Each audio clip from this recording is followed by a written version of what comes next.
Love makes us vulnerable. It makes us believe in the impossible and trust in those who may not deserve it.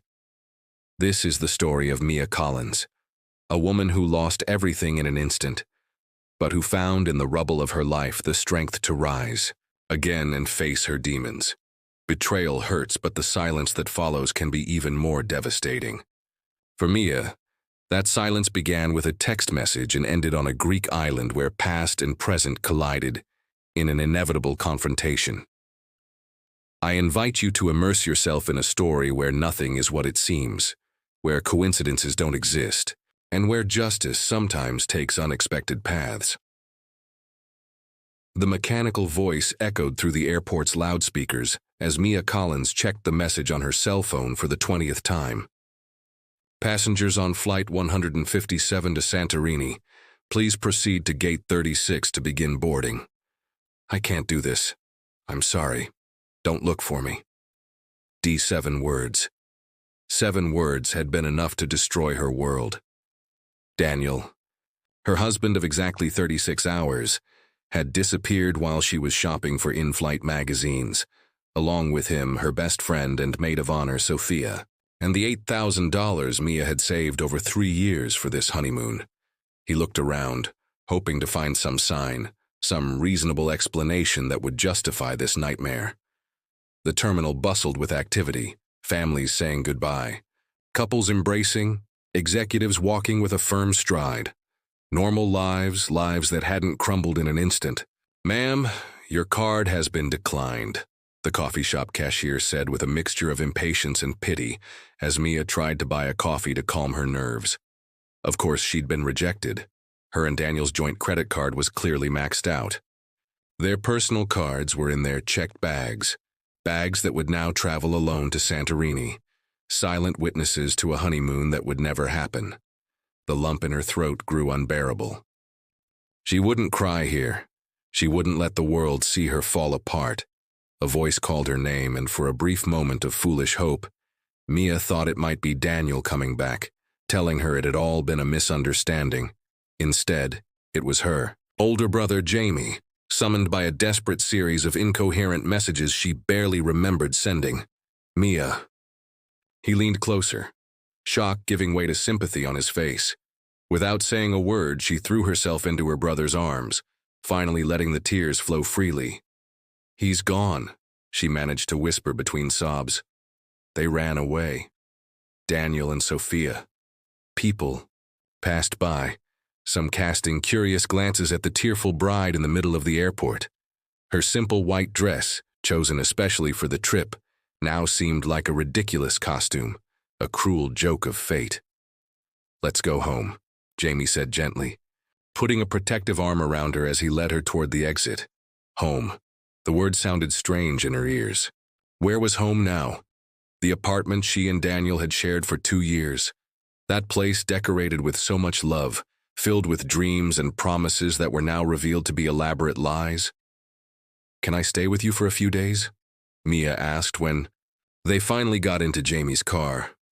"Just Until what?" she thought bitterly. "Until I understand how my husband and my best friend could have betrayed me? Until I figure out how to rebuild my life from scratch at 29? The drive to the apartment she shared with Daniel was silent, interrupted only by her occasional sobs. Jamie didn't try to fill the silence with empty words of comfort. He knew her well enough to know that, at that moment, no words could ease her pain. The real blow, however, was yet to come. 3 hours after that devastating message, the pain gave way to absolute shock when the building's concierge greeted her with a confused expression. "Mrs. Turner? I thought you'd already moved out." "Turner is my maiden name," Mia corrected automatically, clinging to that small detail to keep her sanity.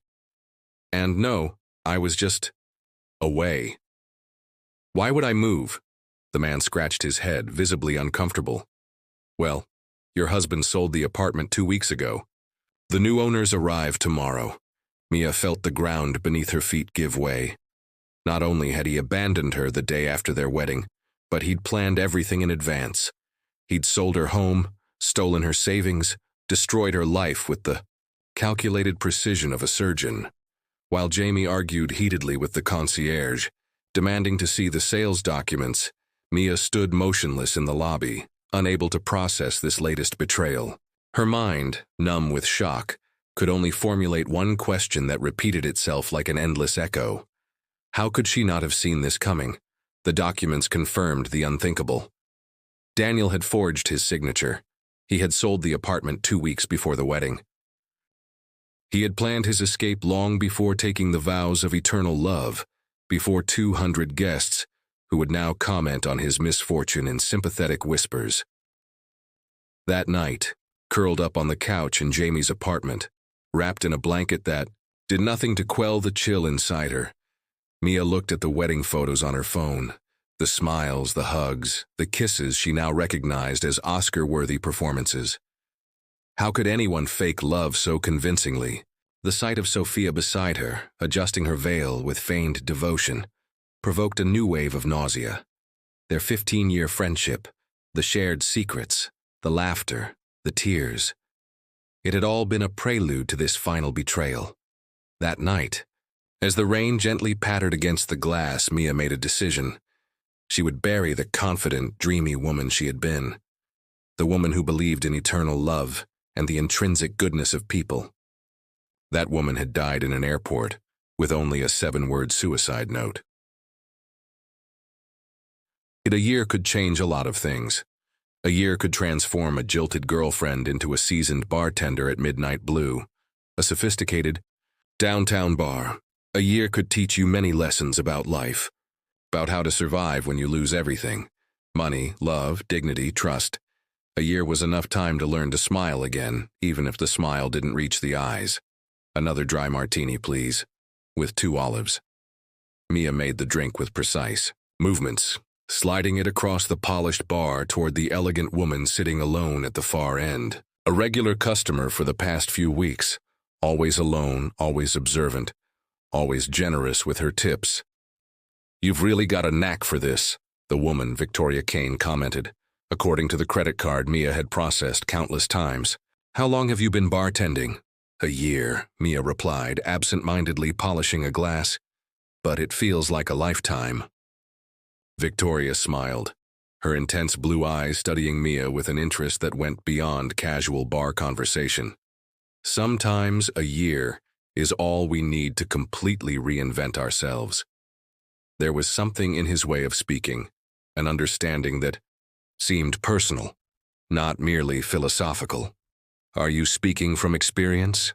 Mia asked, allowing herself a moment of genuine curiosity amidst the mechanical routine her life had become. "Let's just say I've gone through a few reinventions." Victoria swirled her martini gently. "In fact, I'm about to start another one. I'm looking for a personal assistant to accompany me to my summer residence." "Sounds interesting. The salary is substantial, accommodation included. A chance to leave your ghosts behind." Mia stopped polishing the glass, feeling an inexplicable chill. Ghosts. Such an appropriate word for the remnants of dreams that still haunted her. "Why me?" she finally asked. Distrust, her constant companion since her abandonment, coloring her voice. "You barely know me," Victoria smiled enigmatically. "Let's just say I have a talent for recognizing potential in people who have been underestimated." A week later, Mia found herself on a private jet, watching the clouds below while Victoria worked silently on her laptop. The contract had been generous, the temptation to escape irresistible. "We'll be there in an hour," Victoria said without looking up from the screen. "You'll love the island. It's a transformative place." "Where exactly is this island?" Mia had signed the contract without asking too many questions, too eager for the change she desperately needed. "Greek archipelago, a little gem in the Aegean Sea." Mia's heart skipped a beat.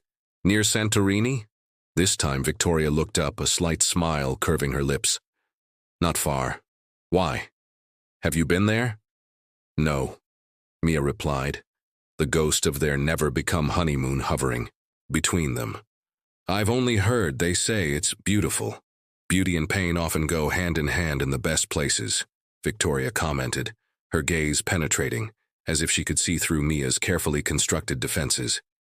Sometimes we need to face our ghosts to truly exorcise them. As the plane descended, Mia gazed at the island emerging from the Aegean Sea like a promise. Small, secluded, with rugged cliffs merging with white sand beaches. So different from bustling Santorini, yet with the same wild, primitive beauty that had captivated her imagination during the months of planning her honeymoon. Villa Helios seemed to emerge from the rocks of the small island as if it had been carved from the stone itself, imposing and elegant, with white walls contrasting with the intense blue of the Aegean Sea. For 3 days after her arrival, Mia quickly settled into the routine as Victoria's personal assistant. She organized her schedule, answered emails, and mixed sunset cocktails. The work was simple, the accommodations luxurious, and the solitude, interrupted only by the silent presence of her employer and the small team of staff, exactly what she needed. The island seemed to exist in a parallel dimension, far removed from the noise and pollution of the modern world. In the mornings, Mia woke up to the sound of waves crashing against the rocks. At night, she fell asleep under a sky filled with stars that shone with a clarity impossible in the city. Little by little, she felt the layers of accumulated pain begin to peel away, like a snake shedding its skin. Here, far from memories and compassionate glances, she could begin to imagine a different future, until that morning when he found the photograph. I was organizing Victoria's personal library when a book slid off the shelf, scattering loose papers and a photograph. It showed a man and woman on a yacht, arm in arm, champagne glasses raised in celebration. The man was Daniel, her Daniel, and the woman was significantly older than him, but unrecognizable to Mia. With trembling hands, she picked up the photograph, turning it over to read the note on the back. D&V celebrating new beginnings. Mykonos 2022, 2 months after their wedding. 1 month after the abandonment D&V, Daniel and Victoria. The realization hit Mia like a physical slap. She hadn't gotten here by chance. She hadn't been selected for her talent as a bartender or her potential. She was part of some twisted game, some plan she couldn't fathom. I see you found one of my memories. Mia turned quickly, still holding the photograph. Victoria was standing in the library doorway, her face an unreadable mask. You know him. It wasn't a question. I knew him, Victoria corrected, entering the room with her characteristic feline elegance. Daniel and I had a brief relationship. When? After he left his girlfriend at the airport. Victoria didn't hesitate, didn't soften the blow. He was charming, persuasive, and I was bored. The betrayal, another betrayal, was almost amusing in its predictability. Of course, Daniel had immediately jumped to another woman. Of course, that woman would be rich, powerful, dazzling. Why did you bring me here? Mia asked, her voice steady despite the inner turmoil. Is this some kind of sick game? Victoria took the photograph from Mia's hands, studying it with a distant expression. I didn't know about you when I met him, she explained calmly. I found out later, when I found plane tickets to Santorini among his things. 2 tickets. A recent marriage. It wasn't hard to put the pieces together. And yet you continued with him, briefly, until I realized he was stealing from me too. Mia gave a bitter laugh. It seems we have more in common than I imagined. More than you imagine, Victoria responded enigmatically. Your husband has a predictable pattern and an impressive list of victims. Victoria opened a desk drawer, taking out a thin folder. This arrived this morning. I thought you'd like to see it. The folder contained reports, photographs, legal documents, a meticulous dossier on the fraudulent life of Daniel Collins, which, as Mia was astonished to discover, wasn't even his real name. David Mercer, convicted of fraud in 2018, released in 2020, a series of false identities, a series of duped women, Mia being just the latest in a long line. A chill ran down her spine as she flipped through the pages. Photographs of him with different looks, different names, different women, all with the same adoring expression she'd once had. all cheated on, all abandoned, all robbed of their savings and, in many cases, their homes. "Why do you care?" he finally asked, looking up from the documents. "Why waste time and resources investigating it? Why bring me here?" Victoria's smile was as cold as her eyes were penetrating. "Because, dear Mia, the first woman on his list was my daughter." Camille was 22 when she met him, Victoria explained, pouring 2 glasses of wine on the terrace as the sun set over the horizon. He was using the name Robert then. They married after a whirlwind courtship. 3 months later, she was dead. Mia felt her blood run cold. Did he kill her? Officially, it was suicide. Camille jumped off this very cliff after discovering he'd stolen all her money. Victoria gestured to the rocks below. "But I found evidence that she was pushed, evidence the police deemed insufficient. The pieces were beginning to fall into place. So you tracked him down. For 5 years. I watched him change identities, cities, victims, gathering evidence, building a case, waiting for the right moment. And now," Victoria smiled, a cold smile that didn't reach her eyes. "Now it's coming back. To me." She slid her phone across the table, revealing a recent exchange. Messages. Daniel, or David, or whatever his real name was, agreeing to meet her on the island the next day. Apparently, Victoria had suggested a fresh start for their relationship. "Won't he recognize you?" Mia asked. "He's never met me in person. Our relationship developed primarily through texts and carefully orchestrated video calls." The Victoria he had the relationship with was an actress I hired. "A trap," Mia concluded. "An opportunity," Victoria corrected, "for justice." The words floated between them, laden with unspoken meanings. "What kind of justice?" Victoria leaned forward, her intense blue eyes fixed on Mia's. "The one the legal system didn't provide for my daughter, or for you, or for the other women whose lives it destroyed." Mia felt a chill run down her spine. "You're going to kill him. I'm going to offer you a choice." Victoria's voice was calm, almost clinical. "Confess to your crimes and face legal justice, or the same fate that befell your daughter," Mia added. The silence that followed was only filled by the sound of waves crashing against the rocks below, the same sound Camille must have heard in her final moments. "Why tell me all this?" he finally asked. "Why involve me?" "Because you deserve the chance to confront him, to look into the eyes of the man who destroyed your life and finally see him face the consequences." Victoria took a sip of wine, her movements perfectly controlled. "And because I thought you'd like to choose." "Choose what?" "Whether he lives or dies." The proposal floated between them like a living entity, tempting and terrifying at the same time. A year ago, Mia would never have considered such a thing. A year ago, she was a different woman. Innocent, trusting, untouched by betrayal. "I'm not a murderer," she said finally. "Nor was I," Victoria replied softly. "Until I lost my daughter." Mia stood up from the table, walking to the edge of the terrace. From there, she could see the cliff and the sharp rocks below, lapped by the white foam of the waves. The same place where Camille had met her end, either by her own choice or, as Victoria believed, pushed by the man who had sworn to love her. The same man who had abandoned her, who had stolen her money, who had sold her home. The same man who now planned to defraud Victoria and continue his game of fake identities and broken hearts. What did she owe to justice? What did she owe to the future women who would fall victim to her charm? What did she owe to herself? "I need to think," he said finally, turning to Victoria. The older woman nodded. "Of course, you have until tomorrow. He'll arrive at noon." That night, Mia couldn't sleep. She sat on her bedroom balcony, watching the moon reflect in the sea, listening to the hypnotic lapping of the waves. The sea breeze caressed her face like an unspoken blessing, whispering secrets she couldn't decipher. Her mind raced with options. Allow Victoria to carry out her plan. Lure Daniel David to the cliff and offer him an impossible choice. What if he chose to jump? Could she live knowing she'd been complicit in a man's death, even someone as despicable as him?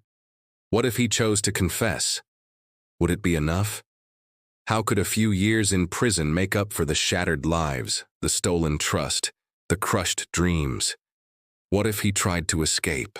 Was she willing to allow his destructive pattern to continue, finding new women to cheat on, steal from, perhaps even kill? The night wore on, and with it, a clarity that had eluded Mia for the past year. It wasn't about revenge.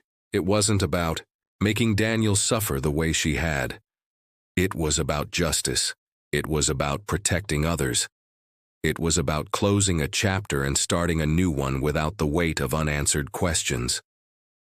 As dawn began to tint the horizon pink and gold, Mia had made her decision. The man who walked up the marble steps of Villa Helios the next day was simultaneously familiar and strange. Daniel, or David as Mia now knew, looked thinner, more tanned, but with the same confident smile that had once melted her heart. He didn't see her immediately.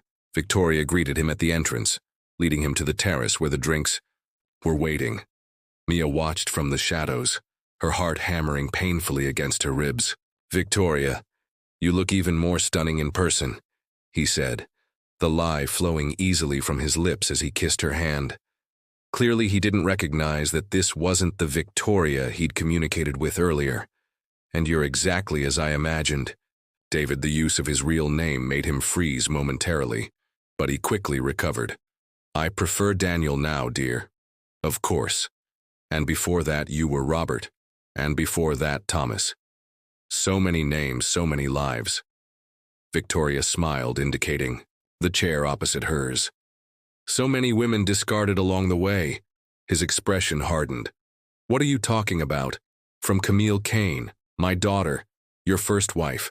The mention of that name completely transformed his face. The charm disappeared, replaced by something cold and calculating. "You are not Victoria. I'm Victoria Kane, Camille's mother, the woman you murdered 5 years ago." She stood up abruptly, but 2 men, security guards Mia hadn't noticed before, materialized, silently blocking the exit. "This is ridiculous. Camille committed suicide. It was proven. Just as it was proven that you drained her accounts before her death, that you falsified documents, that you pushed her off that cliff when she confronted you." Victoria slid an envelope across the table. "New evidence. Witnesses who didn't speak before. DNA on your clothing. Enough to reopen the case and put you in prison for the rest of your life."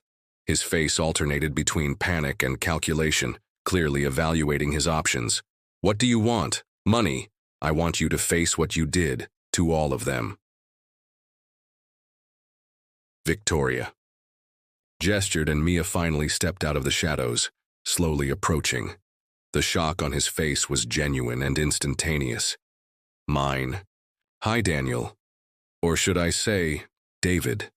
He recovered quickly, the charming smile returning like a well-rehearsed mask. "Mia, darling, this is a misunderstanding. I can explain everything." "So how did you explain why you abandoned me at the airport? Or why you sold our apartment without my knowledge? Or why you stole my life savings?" Mia kept her voice steady, surprising herself with her own strength. A year ago, she would have crumbled before him. Now she felt only a calm resolve. "Or maybe you want to explain about Sophia," she continued. "My bridesmaid. Was she part of the plan too?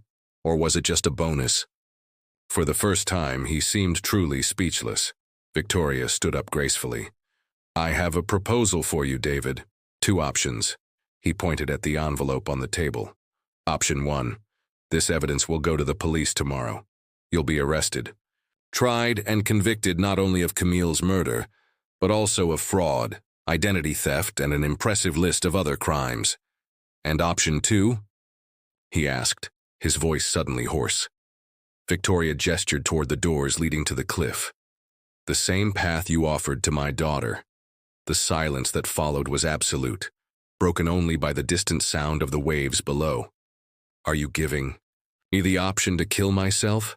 He laughed in disbelief. "This is crazy." "No," Mia intervened, surprising them both. "Insanity is destroying lives without thinking about the consequences. Insanity is believing you could go on forever. She approached him, seeing for the first time the man behind the mask. Scared, small, pathetic in his desperation. The police are on their way, Mia revealed, ignoring Victoria's surprised look. I called them this morning. With all the evidence, Victoria has gathered. You can't do this, he whispered. I already have. Mia smiled for the first time. And the best part is, I'll testify at your trial. I'll look you in the eye as the judge reads your sentence. And then I'll get on with my life, knowing you're exactly where you deserve to be. Victoria looked at her with a mixture of surprise and respect. You made your choice. I did it, Mia confirmed. Justice isn't pushing him off a cliff. It's making sure he can never hurt another person again. It's allowing all of his victims to see him face the consequences of his, actions. It's letting him live with the knowledge that he was stopped, not by the law, but by the women he sought to destroy. At that moment, as if fate had decided to underline his words, sirens were heard in the distance. Daniel's, David's, face, drained of what little color it had left. He looked toward the cliff, then toward the door, calculating his options. As always, looking for a way out. There's no escape this time, Victoria said calmly. Every port, every airport has your picture. Every exit route is being watched. The sirens grew closer, their increasingly intense sound reverberating against the white walls of the villa. David slumped in his chair, defeated for the first time in his life of deception. I never pushed her, he murmured, his gaze drifting off into the distance. Camille jumped. When she found out who I really was, she just jumped. Victoria visibly tensed, but her voice remained controlled. Do you expect me to believe my daughter committed suicide because of a con man? That she chose death for money? Not for the money, he replied, looking up, and for the lie. For discovering that the man I loved didn't exist. A heavy silence fell over the terrace. Mia felt something inside her unravel, a knot she'd carried in her chest for a full year. That's what you're really stealing, he said finally. It's not money or property. It's the ability to trust. It's faith in yourself. It's the future we could have had. The police car stopped in front of the villa with a squeal of tires. Hurried footsteps ascended the marble staircase. David didn't even try to move as the officers entered the terrace. As they handcuffed him, he looked at Mia one last time, as if searching her face for something. Compassion, forgiveness. He found neither. 3 months later, the Santorini sky was exactly what Mia had imagined during the months of planning her honeymoon. A deep, endless blue that seemed to merge with the sea on the horizon. 3 months had passed since David's arrest. 3 months of statements, hearings, and, finally, a full confession that guaranteed he would remain imprisoned for decades. This place suits you, Victoria commented, joining Mia on the terrace of the small seaside cafe. They were no longer employer and assistant, but something close to friends, united by shared trauma and the path to healing.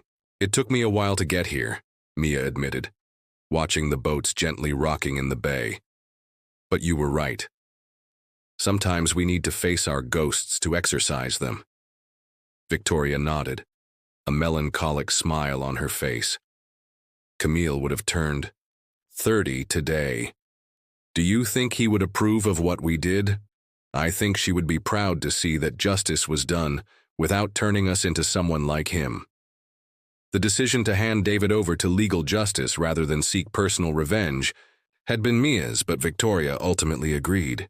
Killing him would have been merciful, she had said. Seeing him face his actions every day is true justice. What will you do now? Victoria asked, signaling the waiter to bring more coffee. Mia smiled, a genuine smile that, for the first time in a long time, reached her eyes. I bought that little bar for sale in town. Blue Moon. I've always wanted my own place. From personal assistant to businesswoman, impressive.